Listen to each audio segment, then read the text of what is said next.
Então,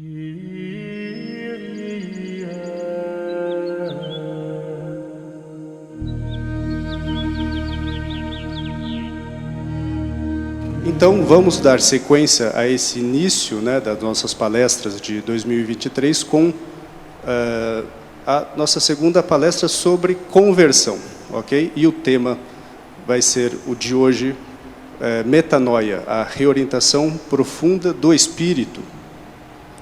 E quem vai palestrar para nós hoje será o padre José Eduardo. Ele é licenciado em Filosofia pelo Centro Universitário Assunção, doutor em Teologia pela Universidade da Santa Cruz, em Roma, sacerdote da Diocese de Osasco, pároco da Igreja São Domingos, Osasco, e conferencista. Ok? Recebam com uma salva de palmas, por favor, nosso padre.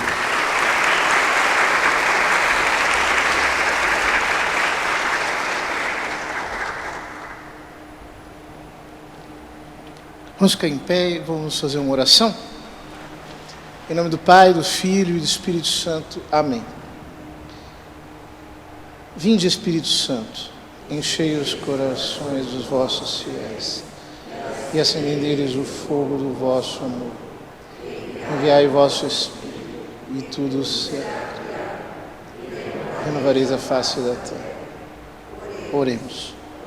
Ó Deus que instruíste os corações dos vossos fiéis, com a luz do Espírito Santo, fazer que apreciemos retamente todas as coisas, segundo o mesmo Espírito, e gozemos sempre da sua consolação.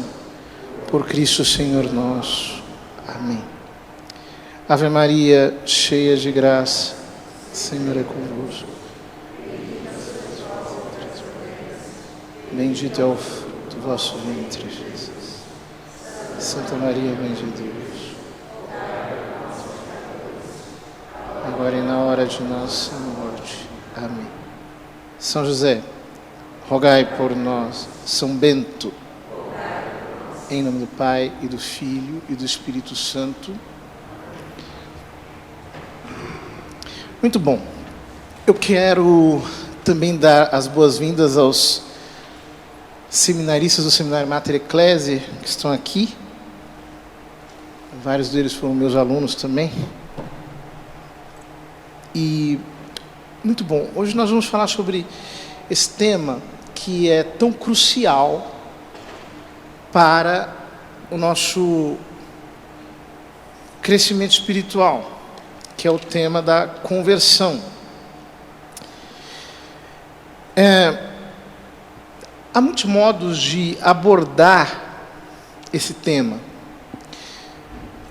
mas eu gostaria de começar pelo versículo que me parece ser o essencial nesse caso, que é Marcos, capítulo 1, versículo 15. Estou usando a tradução da CNBB. Começando no versículo 14. Depois que João foi preso, Jesus foi para a Galileia, pregando o Evangelho de Deus e dizendo: cumpriu-se o tempo e está próximo o reino de Deus. Arrependei-vos e crede no Evangelho. A palavra aqui traduzida por arrependei-vos é a palavra grega metanoite, que é uma conjugação relativa ao substantivo metanoia. Essa palavra é uma palavra muito importante no Novo Testamento, especialmente nos chamados evangelhos sinóticos, que são os 3 primeiros evangelhos: Mateus, Marcos e Lucas.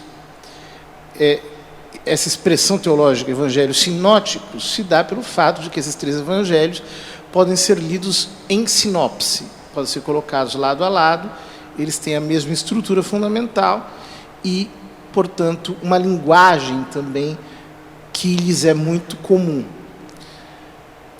Metanoite, metanoia, o que significa isso?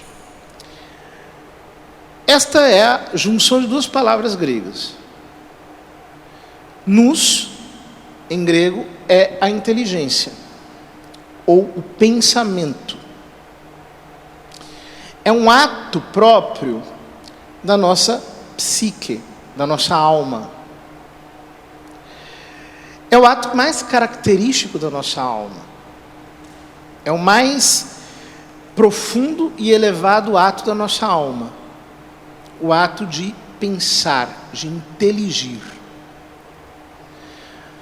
Mas Jesus diz metanoite. Esse metá indica simplesmente depois ou além. Então, por exemplo, Aristóteles, quando escreveu os livros da física, e depois deles escreveu alguns livros que falavam de algumas coisas que estavam para além da física, os chamou de metafísica, porque é o que está para além da física. E esse termo, até hoje, é o termo utilizado para falar das estruturas ontológicas da realidade que estão para além da matéria. Até hoje nós usamos a mesma forjatura conceitual de Aristóteles, porque é muito difícil você dizer essas coisas. Então, metanoia significa, traduzindo assim de uma maneira um pouco mais palatável para os nossos ouvidos, a ultrapassagem do pensamento. Você mudar a forma de pensar.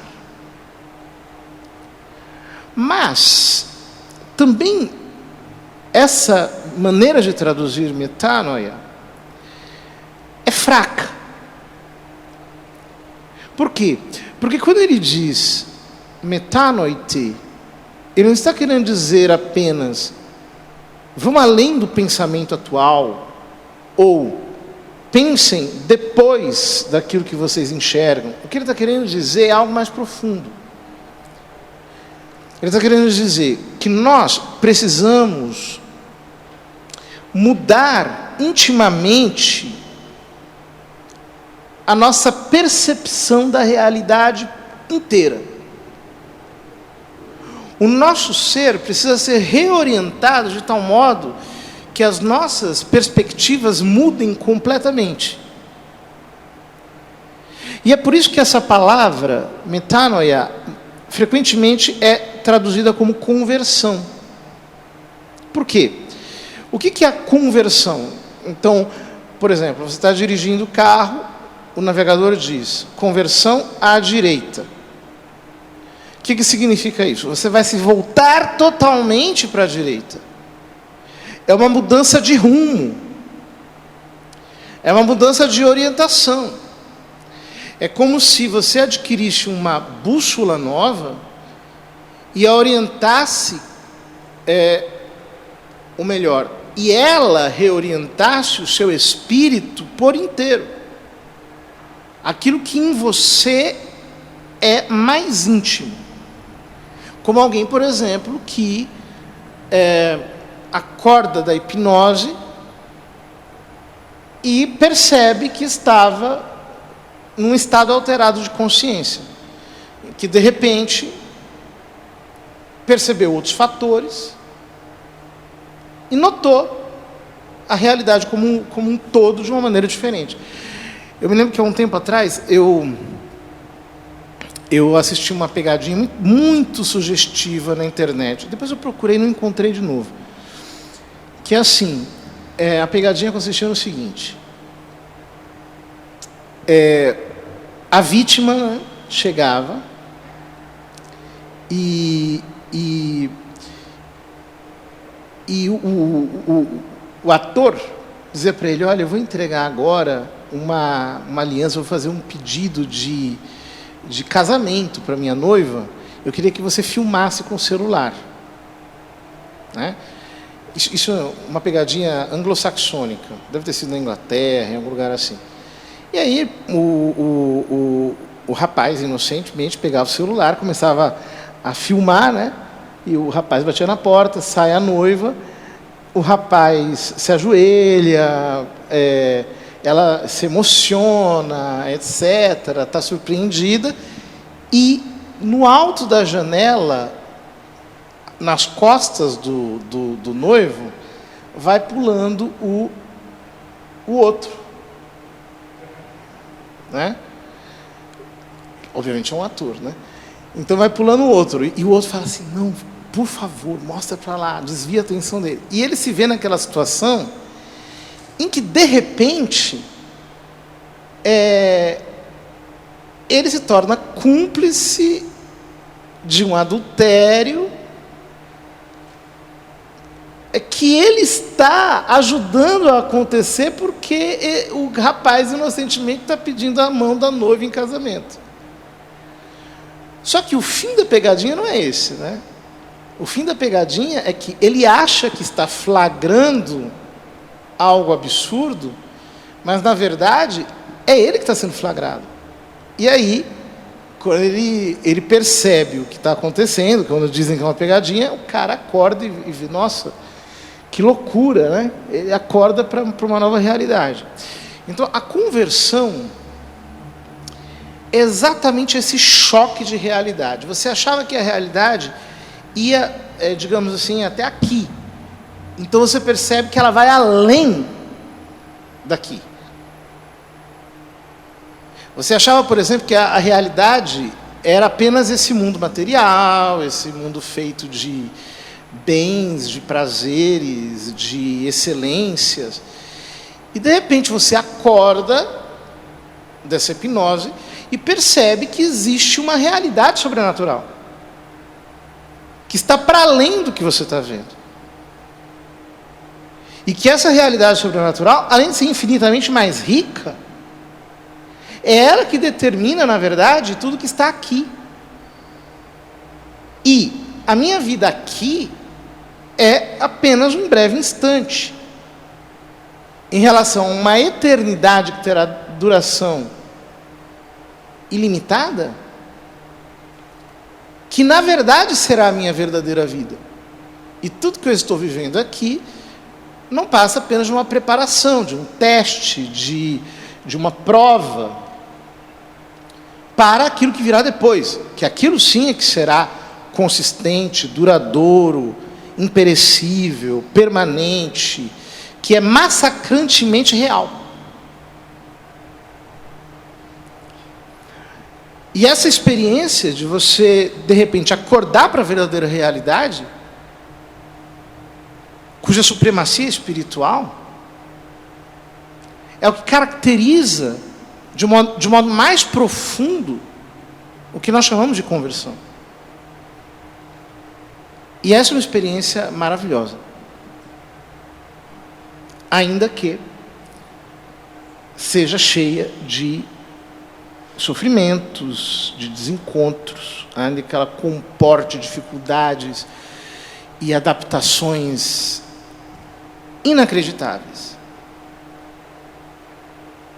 Ela é maravilhosa.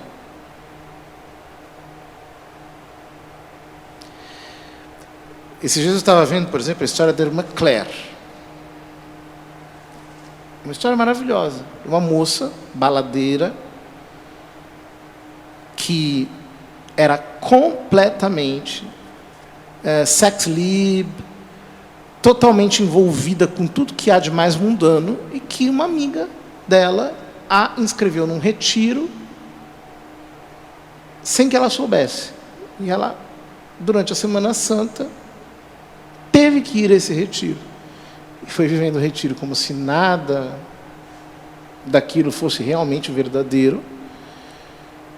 E, quando chega a Sexta-feira Santa, o retiro já estava caminhando para o fim, ela está sentada durante a cerimônia de adoração da Santa Cruz, e aí, de repente, ela é encontrada pela consciência do Evangelho. Jesus morreu por mim. E ali ela cai do cavalo. Ela chora, ela se arrepende dos seus pecados, ela procura o sacerdote, ela faz uma confissão de várias horas e ela reorienta a vida dela para esse fim sobrenatural. Uma história linda, a da irmã Claire. Mas como a dela, existem milhares e milhares e milhares acontecendo a todo momento. Porque é a graça que opera esse milagre que nós chamamos de conversão. Portanto, a conversão supõe um antes e um depois. Supõe uma vida anterior, feita de naturalismo, de uma visão intranscendente da realidade, de um confronto material com o mundo, e tão somente isso, e de um depois, que é uma vida orientada para o seu fim último, para as realidades sobrenaturais, para aquilo que é eterno, não o que é instantâneo e evanescente, mas para aquilo que é permanente e duradouro, para o céu. Esse processo é algo tão profundo que, na literatura joanina, São João chama de novo nascimento. É o famoso capítulo 3 de São João, a conversa de Jesus com Nicodemos. Nicodemos foi discutir teologia com Cristo, né? À noite. E Jesus diz: em verdade, te digo, se alguém não nascer do alto, não poderá ver o reino de Deus. Nicodemos perguntou: como pode alguém nascer se já é velho? Ele poderá entrar uma segunda vez no ventre de sua mãe para nascer? Ele poderá reencarnar? Ele está achando que é nascer de novo nesse sentido. Jesus diz: em verdade te digo, se alguém não nascer da água e do Espírito, não poderá entrar no reino de Deus. O que nasceu da carne é carne, o que nasceu do Espírito é Espírito. Não te admires, porque eu te disse que vós deveis nascer do alto. O vento sopra onde quer, e ouves a sua voz, mas não sabes de onde vem nem para onde vai. Assim acontece com todo aquele que nasceu do Espírito. Aquilo que aqui nós traduzimos como novo nascimento, nascer de novo, no texto grego é ligeiramente diferente. O que Jesus está dizendo é: se alguém não for gestado da água e do Espírito Santo, da água e do Espírito, não poderá ver o reino de Deus. Se alguém não for gestado. Por que esse matiz é importante? Porque o nascimento acontece num instante. A gestação durante 9 meses. Ou seja, quando Jesus diz que quem é gestado da carne é carne, quem é gestado do Espírito é Espírito, ele está falando da conversão também como um processo. Ou seja, é verdade que você se converte num momento, é o momento em que você recebe a graça e reorienta a sua vida. Mas também é verdade que esta reorientação é um processo longo e que perdura ao longo de toda a existência. Ou seja, a conversão não é um ato acabado no instante em que ela acontece. Ela é uma semente que vai germinando. Ela é uma reorientação que nos vai, por assim dizer, arrancando, desenraizando desse mundo e nos transplantando para o reino de Deus, para aquilo que Jesus chama de reino de Deus, que na verdade é a vida da graça, a vida sobrenatural.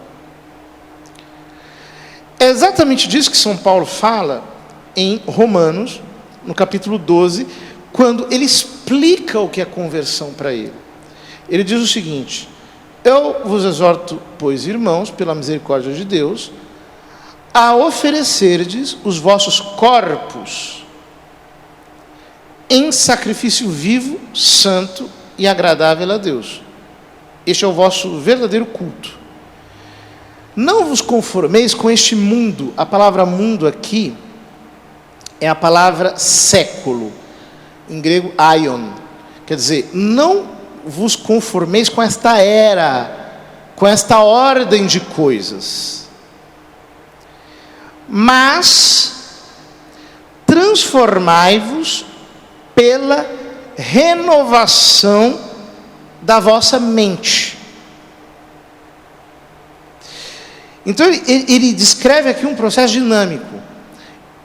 No grego mas metamorfoseai-vos pela renovação da vossa nous, da vossa mente. Então ele está descrevendo metanoia de um jeito dinâmico. Ele está falando que metanoia é um processo contínuo, é um processo de revisão da própria forma de pensar, que jamais cai em estagnação. E isso é muito importante, porque a renovação que o Evangelho quer produzir em nós, ela nunca chega a um momento de fixação, em que você diz, agora eu cheguei. É um processo dinâmico, cujo fim é só na eternidade. O que, portanto, implica da nossa parte uma abertura de pensamento. Eu vejo que nos nossos dias existem muitos cristãos que pretendem mumificar o cristianismo, como se já tivessem chegado ao ponto correto, ideal, máximo e assim por diante. Não. No Evangelho, o confronto é diário. Eu tenho que ser ensinável a todo momento. Essa ultrapassagem de pensamento tem que acontecer a cada instante. Eu tenho que ser surpreendido continuamente pela verdade do Evangelho e mergulhando em níveis mais profundos de consciência. Eu não chego àquele momento que diz assim, não, agora eu já me converti, agora eu segui daqui para frente. Não. A consciência do Evangelho tem que se aprofundar em mim. Ela tem que se tornar cada vez mais metabólica. Ela tem que atingir áreas diferentes. Ela precisa realizar em mim uma readequação que me vai projetar em sentidos diferentes, causando-me maravilhamento sem cessar. Portanto, nunca chegará o dia em que eu me apresentarei como o cristão acabado, o cristão realizado, e direi para você, me siga, porque eu sou o cara, eu sou o profeta, sou eu o mensageiro, sou eu que trago a revelação, eu sou super-herói, minha patente está aqui. Não, isso é comportamento de falso profeta. Por quê? Porque quem está no processo do Evangelho está se colocando em xeque todo santo dia. Está se problematizando incessantemente a cada instante. Está olhando para a sua vida e encontrando lacunas a serem preenchidas a cada momento. E é por isso que ele é humilde. É por isso que ele desce ao chão. Ele todo dia entende que entende menos. E não podia ser diferente, né? Porque quanto mais eu conheço a Deus, mais eu percebo que Ele é infinito. Quanto mais eu o conheço, mais eu percebo que ele é indefinível, ele é inefável. Agora, se eu me sinto o mestre de Deus, o doutor de Deus, a enciclopédia de Deus, o cara... Bom, eu estou passando um diploma de que eu não sou nada daquilo que eu pretendo ser. É um dos paradoxos do Evangelho. Quer dizer, alguém que foi realmente impactado pela graça é que nem São Paulo, que vai para Damasco cheio de certezas, que é derrubado pela graça e levanta como um discípulo simples, cego, que precisa ser conduzido por outrem, que não faz a própria vontade, que é ensinável e que passa a vida inteira tentando ensinar os outros a serem tão somente ensináveis pela verdade de Cristo. Até chegar ao estado, como diz ele na carta aos Efésios, do varão perfeito, mas que é a medida da plenitude de Cristo, não minha. Ou seja, eu me esvaziei completamente, eu já não tenho pretensão nenhuma, eu já não sou nada, mas essa vida presente na carne, como diz ele, eu vivo na fé do Filho de Deus que me amou e por mim se entregou. Então, o meu viver é Cristo. É Ele. O resto não é nada. Não é mais nada. Não significa para mim mais nada. Portanto, quando São Paulo fala de conversão, ele está falando desse processo, de uma renovação contínua. E é maravilhoso, porque eu digo assim com a experiência de quem está há 30 anos, 31 anos, buscando se converter. Eu não paro de aprender. Eu não paro de aprender, inclusive, com as pessoas mais simples, que às vezes são aquelas que me ensinam mais, que me envergonham, que mostram que tudo que eu sei não passa de presunção. Eu não paro de aprender. Eu não cesso de aprender. Quanto mais eu leio, mais eu vejo que eu não sei. E essa abertura de consciência que me torna maleável nas mãos de Deus. Eu fico muito preocupado com os católicos, os cristãos em geral do nosso tempo, que são tão cheios de certezas. É claro que nós temos que ter certeza das verdades de fé, dos dogmas, mas eles são a menor parte de tudo. Deus mesmo está muito além. A nossa vida com Ele está muito além. A graça é vida, é a vida de Deus em nós. Isso tem um quê de inexprimível, de insambarcável, que é muita presunção você querer esgotar isso, ou pretender esgotar isso. Não dá. Ora, nesse sentido, São Paulo diz, na segunda carta aos Coríntios, no capítulo 7, a partir do versículo 9: agora alegro-me, não porque ficastes tristes, mas porque a vossa tristeza vos levou ao arrependimento, à conversão, à mudança do modo de pensar. De fato, a vossa tristeza foi uma tristeza segundo Deus, e, portanto, não vos prejudicamos em nada. Pois a tristeza segundo Deus produz o arrependimento que leva à salvação. Isso não causa pesar. Mas a tristeza segundo o mundo causa morte. São Paulo aqui relaciona conversão com tristeza. Por quê? O contexto é bem preciso. Ele está falando sobre a primeira carta aos Coríntios. Essa é a segunda. Na primeira, ele censura os coríntios por uma série de problemas.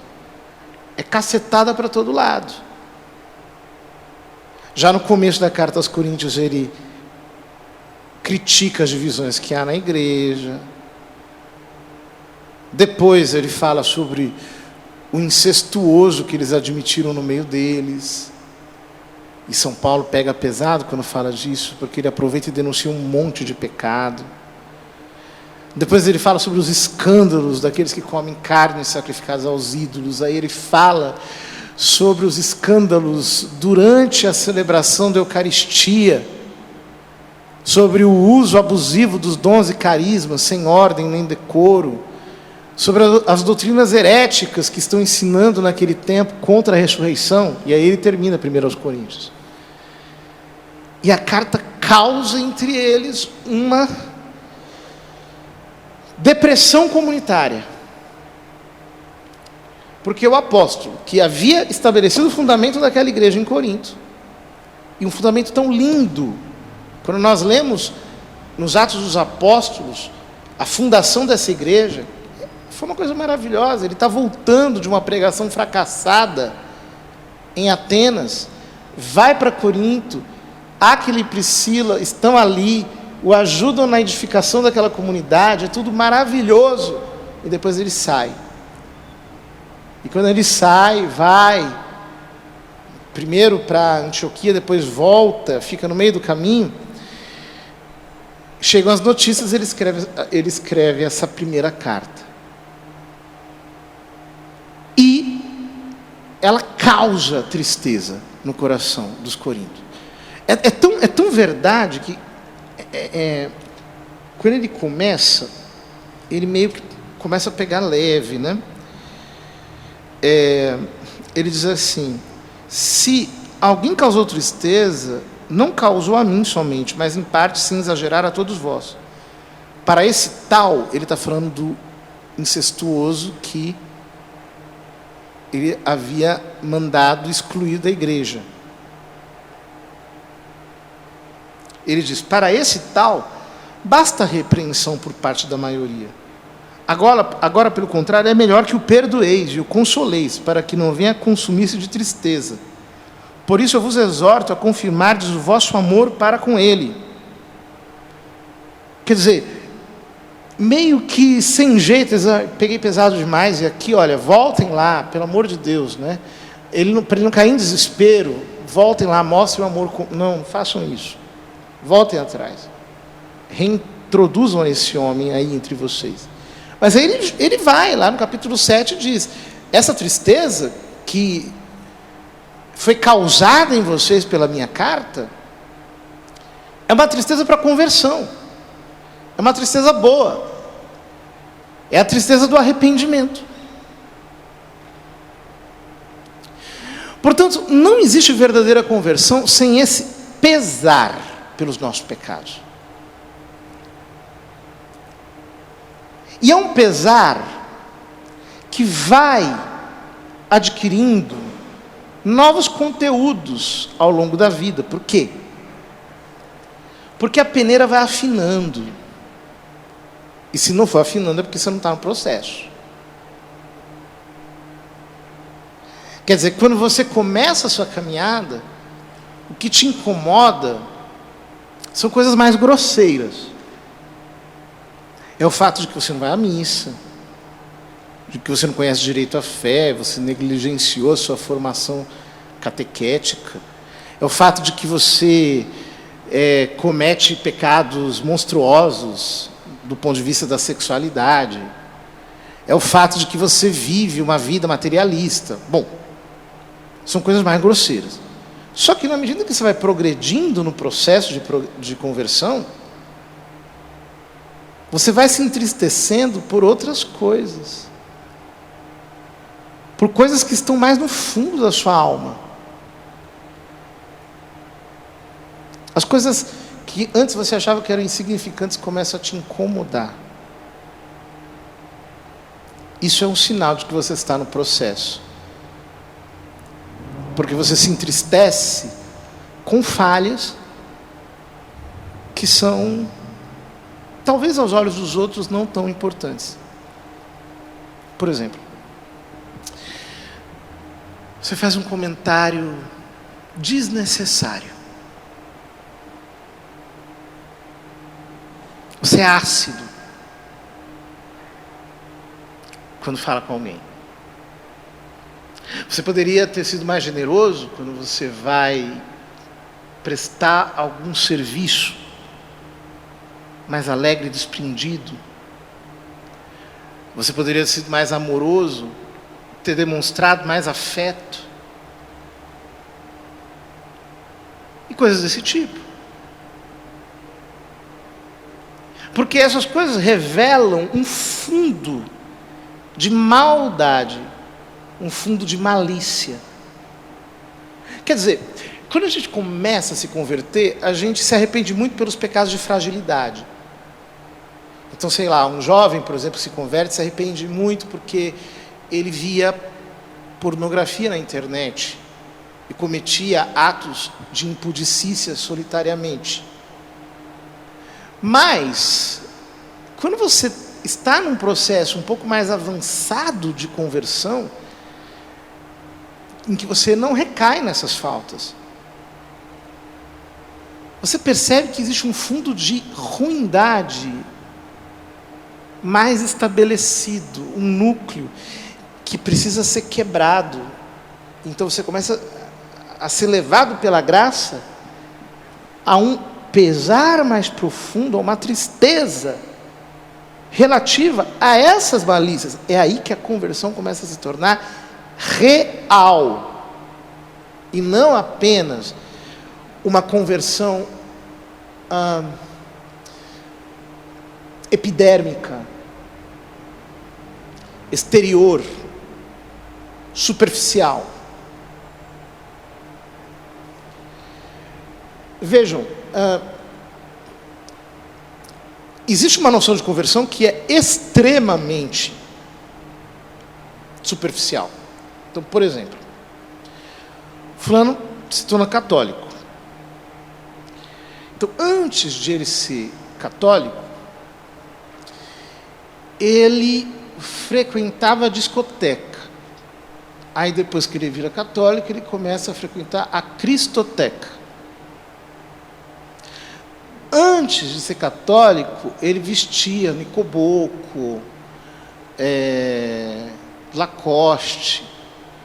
Aí depois ele vira católico, começa a vestir Canção Nova, Aliança de Misericórdia, sei lá o quê. Antes, ele falava mal dos outros porque eles iam para a igreja. Agora, ele fala mal dos outros porque eles não vão para a igreja. Antes, ele falava palavrão, ele xingava de palavrão. Hoje, ele não diz o palavrão, mas quando ele diz assim, seu abençoado, é com uma energia tão diabólica que equivale a um palavrão. É uma blasfêmia, na verdade, acaba sendo uma blasfêmia. Ele está utilizando o nome de Deus de maneira raivosa. Antes, ele odiava, porque ele era contra o cristianismo. Agora ele odeia a favor do cristianismo, mas ele continua odiando. Tem ódio das pessoas, quer a morte, quer a supressão, etc. Tal. Antes, ele fazia macumba. E agora, ao invés de fazer macumba, ele faz boa cumba. Que são aquelas orações feiticeiras, que ele acha que ele vai resolver de maneira supersticiosa. Então ele vai lá, faz uma novena. Mas a energia, o que está... A mente dele ainda é totalmente macumbífera. Ele pensa em critérios feiticeiros. Ele está fazendo barganha com Deus o tempo todo. Então ele é um toma lá da cá. É um negócio profundamente estabelecido na base da permuta. Ele não vai deixar um despacho lá na encruzilhada, mas ele deixa qualquer coisa, qualquer oferenda, muda só o tipo de oferenda, mas na verdade a psicologia feiticeira continua existindo nele. Porque não há um engajamento nessa tristeza do arrependimento. Ele não percebe que não é uma mudança exterior, é uma mudança interna. Ele tem que começar a amar, ele tem que começar a perdoar, ele tem que começar a ser generoso com os outros, a ser bondoso, a demonstrar serviço, a olhar dentro do olho do mendigo, de vez em quando dar um abraço num mendigo. Ele tem que se humilhar, ele tem que pedir perdão até quando ele tem razão, para ganhar a pessoa.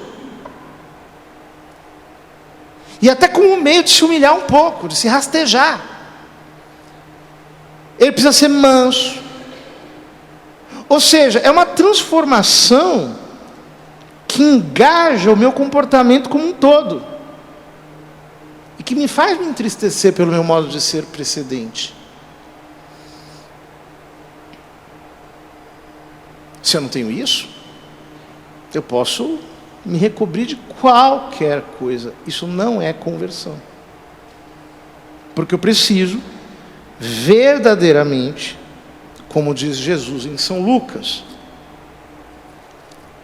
Lucas no capítulo 3, o contexto do batismo.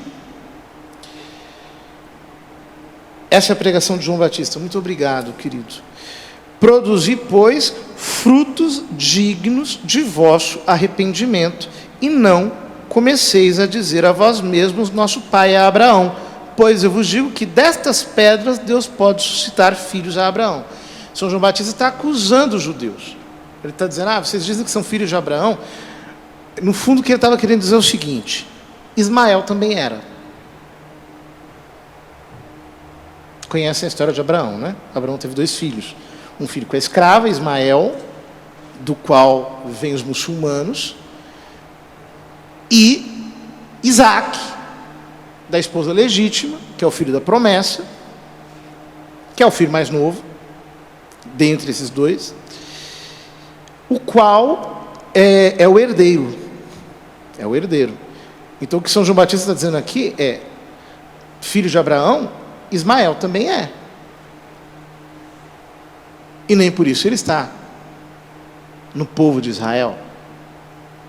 Produzir frutos dignos de conversão. Frutos.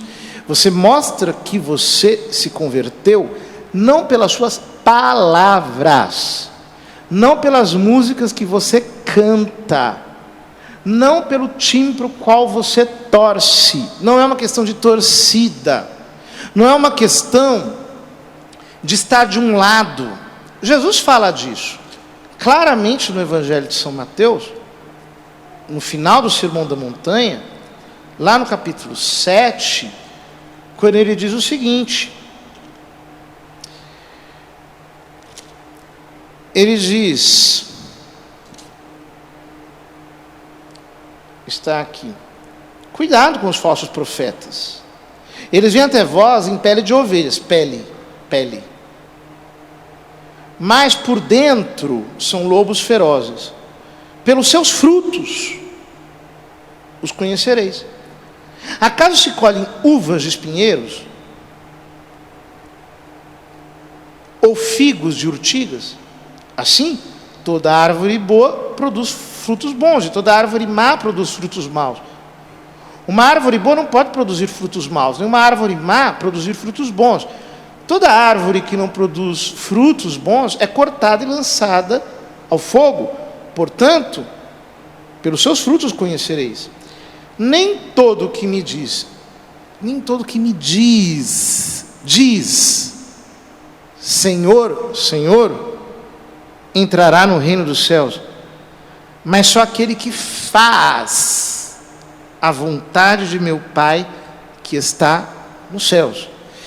Se nós lemos esse versículo em relação ao que São Paulo diz no trecho anteriormente mencionado, Romanos 12, versículo 2, ele diz: não vos conformeis com este mundo, mas transformai-vos pela renovação da mente, para que possais distinguir o que é da vontade de Deus, a saber, o que é bom, o que lhe agrada, o que é perfeito. Então ele fala dessa mudança de pensamento que me faz entender que a vontade de Deus é boa mesmo, é agradável mesmo, é perfeita mesmo. A mesma coisa que Jesus está dizendo aqui. Não é uma questão de dizer, é uma questão de fazer. Mas fazer significa o quê? Fazer significa que as minhas ações revelam efetivamente o discípulo que eu sou. E ele diz: naquele dia muitos me dirão, Senhor, Senhor, não profetizamos em teu nome, não expulsamos demônios em teu nome, não fizemos muitos milagres em teu nome, então eu lhes declararei: jamais vos conheci, afastai-vos de mim, vós que praticais a iniquidade. Vocês operam o mal. Veja que Jesus não diz aqui: então eu lhes declararei, não, vocês não profetizaram, vocês não expulsaram demônios e vocês não fizeram milagres, tudo era mentira. Não. Ele não desmerece o fato de que possam ter profetizado, de que possam ter expulso demônios e de que possam ter feito milagres. Mas o que ele está dizendo é o seguinte: embora isso tudo vocês possam ter feito, nós não temos uma relação de conhecimento. Eu não vos conheço. Vocês não têm a minha natureza. Vocês não praticam o que eu pratico. Vocês não seguem os mesmos princípios que eu sigo. Por dentro vocês são lobos. Vocês têm vontade de ganhar, vontade de prevalecer, vontade de insuflar o seu próprio ego, vontade de reforçar a vocês mesmos. E é por isso que vocês, embora tenham peles de ovelhas, por dentro tem a natureza de lobos. Vocês querem, no fundo, devorar mesmo. Por isso que vocês vivem de ameaça, vocês vivem de barganha, vocês vivem de troca, vocês vivem de medo, vocês vivem de tudo que não tem nada a ver comigo.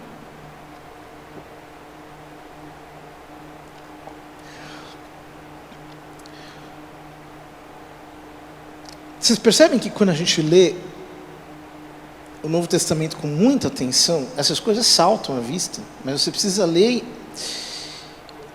com a simplicidade de quem se deixa formar.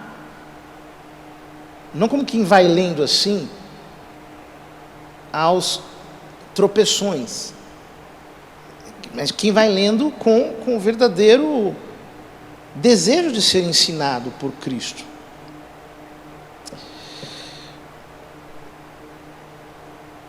Essa experiência, por exemplo, que São Lucas nos descreve em Atos 2, quando, na primeira pregação da igreja, na manhã de Pentecostes, feita pelo chefe dos apóstolos, por São Pedro, aquela multidão fica perplexa. Quando ouviram isso, ficaram com o coração comovido e perguntaram a Pedro e aos outros apóstolos: irmãos, que devemos fazer? Pedro respondeu: convertei-vos, arrependei-vos, e que cada um de vós seja batizado em nome de Jesus Cristo para o perdão de vossos pecados, e recebereis o dom do Espírito Santo. A promessa é para vós e vossos filhos, para todos aqueles que estão longe, todos aqueles que o Senhor nosso Deus chamar. Com muitas outras palavras ainda, Pedro lhes dava testemunho e os exortava dizendo: salvai-vos desta geração perversa. Os que aceitaram as palavras de Pedro receberam o batismo. Veja que coisa impressionante. São Pedro os exorta ao arrependimento, ao pesar, à tristeza pelos pecados, à desconformidade com a sua conduta anterior, a ruptura com um padrão ético que já não pode mais ser coerente com a fé conhecida. É isso que São Pedro exorta toda aquela multidão, comovida pela graça, porque já estão tocados pela pregação inspirada do apóstolo naquela manhã de domingo. Tudo isso deve nos colocar uma questão, né? Porque, vejam, nós temos diversas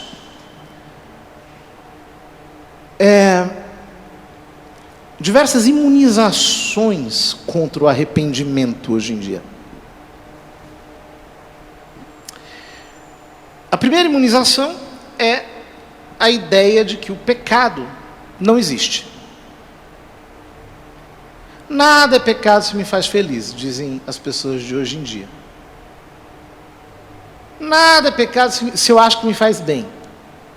Então, inclusive, alguns que são um pouco mais liberais na pregação até dizem, olha, vamos parar de falar de pecado, porque esse assunto é muito pesado, nós temos que falar do amor, da misericórdia, etc, etc. Mas veja, eu vou me arrepender de que se eu não falo de pecado? Mas de que eu vou me arrepender? Como é que eu vou ser humilde se eu não tenho consciência de pecado? Quer dizer, o cristianismo não é um tipo de pregação que me traz conforto e agrado. Não é uma espécie de... A pregação do Evangelho não é uma espécie de sessão de coach, que me vai motivar a tomar tais ou quais resoluções, ou perseguir tais e quais metas. A pregação do Evangelho, ela me coloca em crise todo dia. Ou seja, se eu não leio o Evangelho e não fico em crise, é porque eu não estou entendendo nada. É duro isso, gente. É duro. Por quê? O que as pessoas querem hoje? Elas querem aceitação, elas querem a confirmação das suas expectativas, elas querem que a igreja diga o que elas querem ouvir, elas querem a aprovação da sua conduta, elas querem um salvo-conduto para continuarem vivendo como elas estão vivendo. Só que isso não serve só para aquilo, serve para tudo. O cristão é um homem continuamente em crise moral, não em crise de fé, em crise moral. Alguém que sempre está se exigindo mais e sempre dizendo, nossa, eu estou longe, eu não estou conseguindo, meu Deus, tem piedade de mim, eu não sou nada, eu não presto mesmo, eu sou ruim, meu Deus do céu, quanta dureza em mim, quanta fragilidade, quanta malícia, meu Deus, me perdoa, eu estou assim o dia inteiro, o tempo todo. Para nós isso é a coisa mais maravilhosa que existe. Se eu estou com uma convicção de pecado e alguém diz para mim assim, não, deixa isso para lá, isso não é pecado. Isso é o próprio demônio falando para mim. Tudo que eu quero é estar ali, aos pés de Cristo. Sabe que esse exercício eu faço continuamente. É assim, sempre.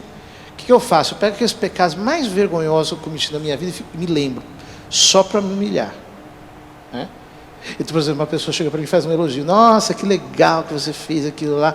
Ela está falando e eu estou pensando, que ele não sabe.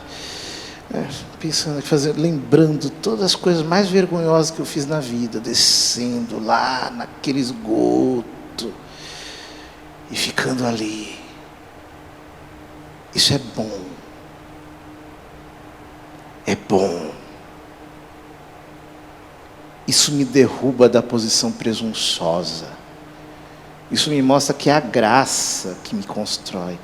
Isso me devolve para o meu lugar de humildade, para a verdade do meu ser e para o privilégio de eu não precisar ser impecável para entrar no reino dos céus. Eu chego lá acusando a mim mesmo. É bom. O arrependimento é bom. É por isso que Quaresma é um negócio bom. A gente voltar para aquela posição de arrependimento. Sentar lá no chãozinho e ficar lá lembrando os meus pecados e pedindo perdão a Deus pelo que eu fiz. Isso é bom, é bom, é bom. Isso é bom. É um grande exercício que nós fazemos. De descer aquela posição quebrantada. Eu não preciso parecer super-herói. Isso é patético no cristianismo. E aparece aqui, eu sou o cara. Pelo amor de Deus, não tem nada a ver com Jesus isso aqui. Quando foi que ele fez isso? Você leu o Evangelho e ele nunca fez isso. Quando chega o capítulo 6 de São João, né? E os discípulos se escandalizam Aí uma turma vai embora, não quer mais seguir, porque ele falou que quem não comer a carne dele, não beber o sangue dele, né? O termo grego é mais forte, quem não mastigar a minha carne e que não beber o meu sangue, não terá a vida eterna. Ele diz claramente. Aí uma turma sai, fala, não, essa palavra é dura demais, quem é que pode escutar isso, né? Um judeu falando de comer carne humana, para eles aquilo era insuportável de ouvir. E aí Jesus vira para os apóstolos e fala assim, vocês também querem ir embora? Vocês também querem ir? Podem ir. Você não vê ele falando assim, você tem que ficar, você tem que fazer. Não, com ele não tem isso. Ou seja, no Evangelho, eu não preciso ser super-herói. O que eu preciso ser é como aquele publicano lá que nos fala São Lucas, que não tinha coragem de olhar para o céu e batia no peito e dizia, Deus tem piedade de mim que sou pecador. E Jesus disse, esse aí voltou para casa justificado. O outro que estava lá dizendo, eu sou cara, eu pago o dízimo da hortelã, do cominho, eu não sou como os outros homens, bebedores, fanfarrões, e nem como esse publicano. Ele volta igualzinho. Por que eu estou dizendo isso? Porque nós podemos nos proteger do arrependimento com uma noção do pecado que é extremamente benévola.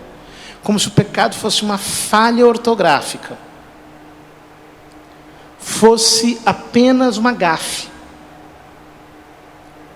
Fosse somente uma imprecisão de etiqueta. Não. Não é isso que é o pecado.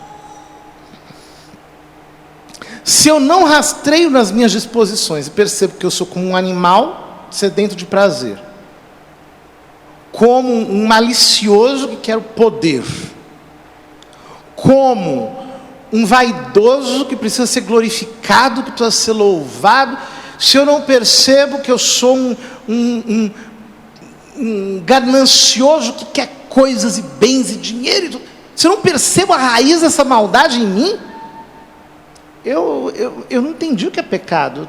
Aí eu vou para a confissão, eu vou falar com o padre na confissão assim, dando um checklist. Como se eu estivesse dando uma receita de bolo. Com a mesma frieza de quem dá uma receita de pudim de chocolate. Não. Se eu não estou ungido pelo verdadeiro arrependimento, eu me tornei inalcançável para a conversão. No capítulo 3 de São Mateus,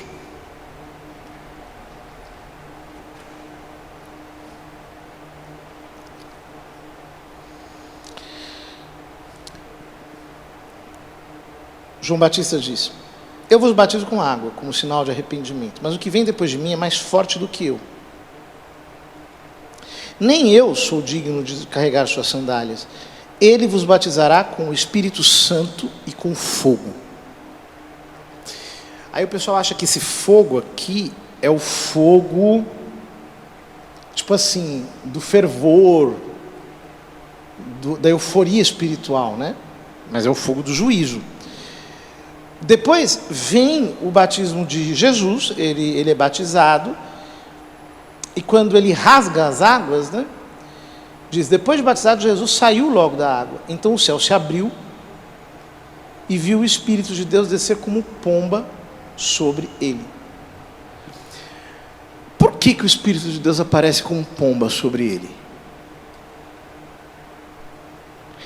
É para dizer que agora está se repetindo a mesma cena que aconteceu no dilúvio, quando Noé soltou a pomba fora da arca. Ou seja, o batismo representa um novo começo. É o batismo de conversão. É o batismo de arrependimento. É o batismo em que eu zerei a minha vida para começar uma vida nova. E é esse batismo do reinício, do recomeço, que nós renovamos em cada vigília pascal, como faremos no Sábado Santo, na noite do Sábado Santo. e receberemos mais uma vez a aspersão com a água batismal, manifestando o nosso desejo de começar de novo, de reiniciar, de viver uma vida ressurrecta com Jesus ressuscitado. E aqui eu termino. Portanto, para o Novo Testamento, o processo vai durar até nós chegarmos a Jerusalém Celeste. Enquanto não chegarmos lá, ninguém se considere santo. Porque nós estamos sempre chamados a uma superação que não é nossa, mas é da graça de Deus em nós. Vocês têm perguntas?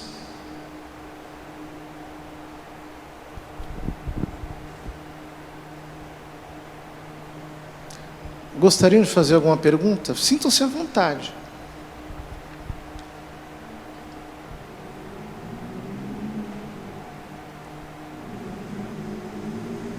Padre, a diferença, se o senhor pudesse colocar para a gente, entre arrependimento e remorso? Tá. O arrependimento é sobrenatural, remorso é natural. Então, por exemplo, a palavra remorso, aliás, etimologicamente ela significa, em espanhol se diz remordimiento, porque morso é morder, né? É uma forma de dizer morder. A gente não diz mais em português isso, a gente diz mordência, algo desse tipo. Mas o remorso é você ficar remoendo o que você fez de errado. Então, por exemplo, digamos assim, que você brigou com a sua mãe. Aí você fica com remorso, você fica ali, poxa, por que eu fui fazer aqui? Meu Deus, poxa vida, o que eu fui falar aquele negócio? Mas é natural, é o remorso natural. É porque você cometeu um erro. O arrependimento é sobrenatural, ou seja, é por causa de Deus. Como diz o filho pródigo em Lucas 15, né? Pai, pequei contra Deus e contra ti. Já não mereço ser chamado de teu filho. Ou como diz Davi, no Salmo 50, 51. Foi contra vós, só contra vós que eu pequei. Ele diz a Deus. Mas peraí, ele tinha adulterado com Betsabé, ele tinha mandado o marido dela para frente de batalha, se tornou, portanto, assassino por causa disso. Como é que ele tem coragem de dizer que pecou apenas contra Deus? Pois é. É que o arrependimento, ele é teologal. Ele tem a ver com Deus. E aí, existem dois níveis de arrependimento, ou dois níveis de contrição. A gente chama a contrição imperfeita de atrição, que é aquele arrependimento que a pessoa tem por medo do inferno. Então a pessoa cometeu um pecado, diz, ai meu Deus, preciso me confessar, porque se eu morrer eu vou para o inferno, né? Essa é a atrição, que é um arrependimento imperfeito, ele é por temor. E a contrição é o arrependimento em sentido próprio, que é por amor a Deus, né? É quando você diz, Deus, eu troquei a tua vontade pela minha, eu te ofendi, eu escolhi a minha ao invés de escolher a ti. Isso é a contrição. E a contrição perfeita é quando esse arrependimento por amor, ele chega a um nível de profunda dor. Né?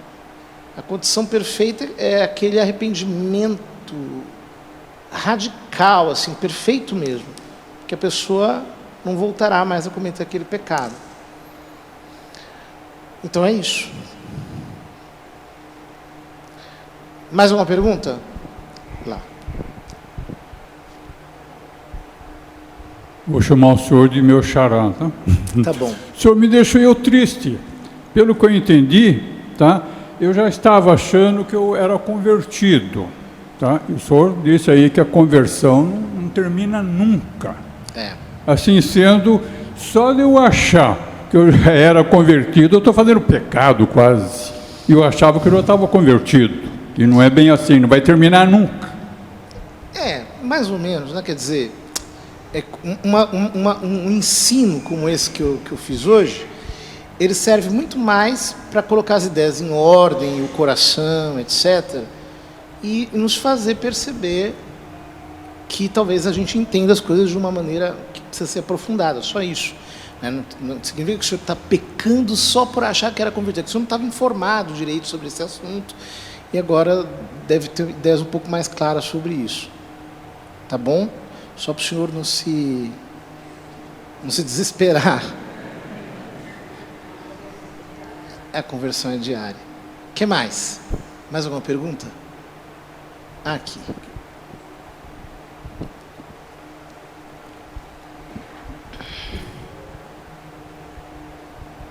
Padre, vou voltar um pouco na pergunta do Alex.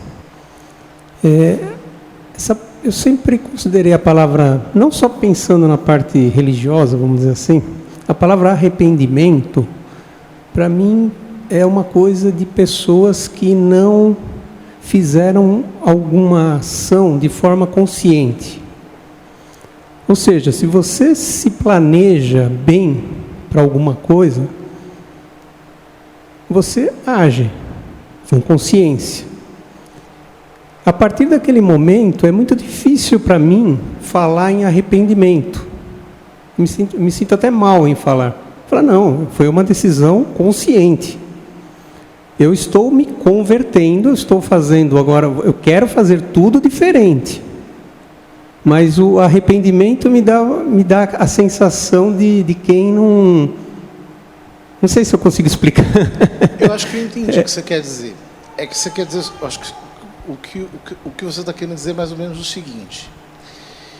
Que se você realizou uma ação deliberada e depois você diz que você se arrependeu, é como se você estivesse sendo hipócrita. É isso que o senhor quer dizer? Ou hipócrita, ou em casos que não seja uma coisa errada necessariamente. Por exemplo, vou dar um exemplo, se me permite, assim, por exemplo, eu vou fazer eu vou saindo daqui, eu tenho que ir para a Zona Norte. Então, se eu não olhar, hoje em dia a gente tem tecnologia para ver o melhor caminho, para a gente ir até lá, ver se não aconteceu nada, tal. Se eu saio que nem um louco, não verifico nada, e vou no caminho, caio numa coisa errada e tal, depois eu falo, me arrependi. É lógico, também eu não me planejei. Se eu tivesse me planejado bem, eu não consigo, e aí vamos supor, eu demorei 2 horas para chegar lá. Eu não consigo, depois que eu cheguei lá, falar, não, eu não me arrependi, eu fiz conscientemente, e não sei se eu fizesse alguma outra coisa seria melhor. Eu não sei. Talvez aquilo era necessário para a minha vida. Então... Não, peraí, mas aí a coisa está confundindo. Porque é o seguinte, suponhamos que a Zona Norte seja um inferno. E você toma a decisão de ir para o inferno. E aí, no meio do caminho, Deus te dá uma graça e você percebe, poxa, eu estou indo para o inferno. Então eu vou deixar de ser satanista e vou me converter a Jesus Cristo. O arrependimento não significa que você não fez uma ação deliberada antes. O arrependimento significa que aquela ação deliberada que você fez é uma droga. Que você estava fazendo tudo errado. Que você não estava enxergando o plano completo da coisa. Eu vou te dar um exemplo. Uma vez um senhor me contou, fora de confissão, que ele era de uma família extremamente rica, ele já nasceu extremamente rico, e ele foi formado como ateu desde muito criança. Então, ele examinava a religião desde a perspectiva externa. Então ele achava que a crença em Deus é o quê? A crença em Deus é uma fraqueza. Ele dizia que as pessoas são fracas.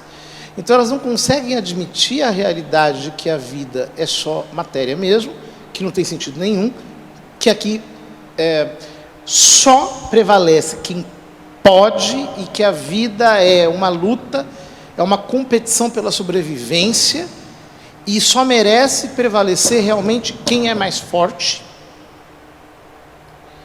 Então elas acreditam em Deus porque eles são fracos. Eles criaram esse expediente aí mental por causa da fraqueza deles. E assim ele vivia. Até o dia em que ele vivia doente, né? Até o dia em que ele teve uma experiência de morte. E a alma dele saiu do corpo, e aí ele viu Cristo. E aí, quando ele voltou, ele percebeu que o que ele achava estava totalmente errado. Mas não é que o que ele achava antes, ele não estava achando de uma maneira inconsciente, não planejada, era indeliberado. Não, era deliberado, era consciente, só que era errado. Então eu posso e eu devo me arrepender pelas coisas erradas que eu fiz deliberadamente. Isso não é hipocrisia. Aliás, gente, eu me arrependo até das coisas certas que eu fiz. Porque vocês vejam, tipo assim, eu vou rezar o terço, coisa super certa. Quantas distrações eu tenho ali? É imperfeito. Eu venho para a missa. Aí eu estou observando a missa. De repente eu me distraio, minha mente está... Então até das coisas boas eu me arrependo. Por que eu não me arrependo das ruins? Percebe? Então arrependimento para nós é um estilo de vida. O que mais? Lá no fundo.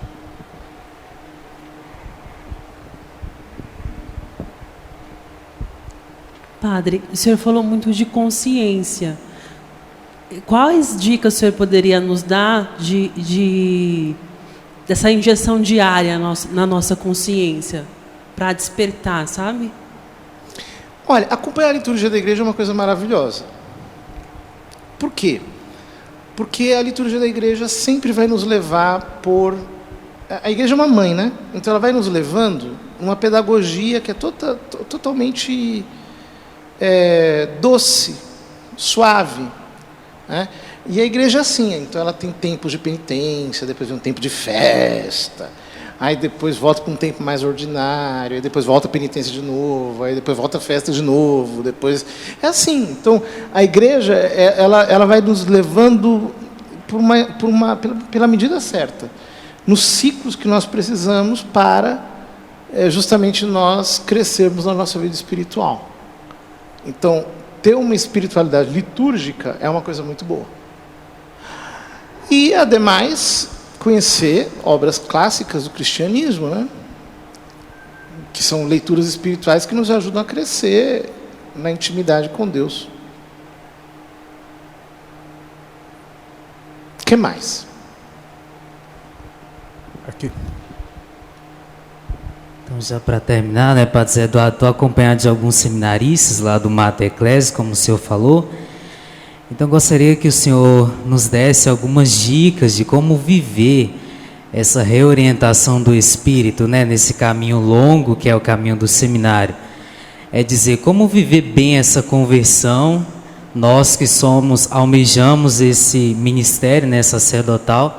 Então, como viver, como tomar isso dentro da realidade do seminário? O senhor que já passou por um seminário, né, tenho certeza, conhece bem as alegrias e tristezas dali, das dores também. Então, que dica o senhor nos daria, né, na nossa caminhada para trazer isso para a nossa realidade enquanto vocacionados ao sacerdócio? Bom, o que eu digo é o seguinte, o objetivo da nossa vida... para quem está respondendo a vocação, né, sacerdotal, o objetivo não é ser padre. O objetivo é chegar à união com Deus. Por que isso é importante? porque há muitas miragens ao longo do caminho. Então, por exemplo, eu quero ser diácono, eu quero ser sacerdote, eu quero ser pároco, eu quero ser coordenador de pastoral, eu quero ser vigário geral, eu quero ser bispo, eu quero ser... essas coisas, essas miragens, essas ilusões. São todas elas distrações vaidosas que nos tiram do olhar fixo em Deus.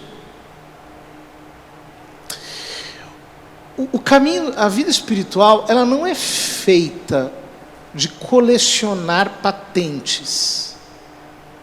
É o contrário, ela é feita de esvaziar-se delas, dia após dia. Quando é que eu, de fato, oro? Eu oro quando eu me esvazio. Quando eu chego diante de Deus numa pobreza total. A pobreza, aquilo que Jesus diz na primeira bem-aventurança. Bem-aventurados os pobres em espírito, porque deles é o reino dos céus. Quem que é pobre em espírito? Pobre em espírito é aquele que não sabe nada, é aquele que não quer nada, e é aquele que não tem nada.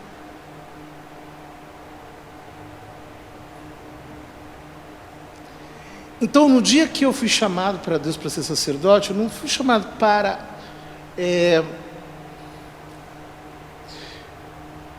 uma premiação.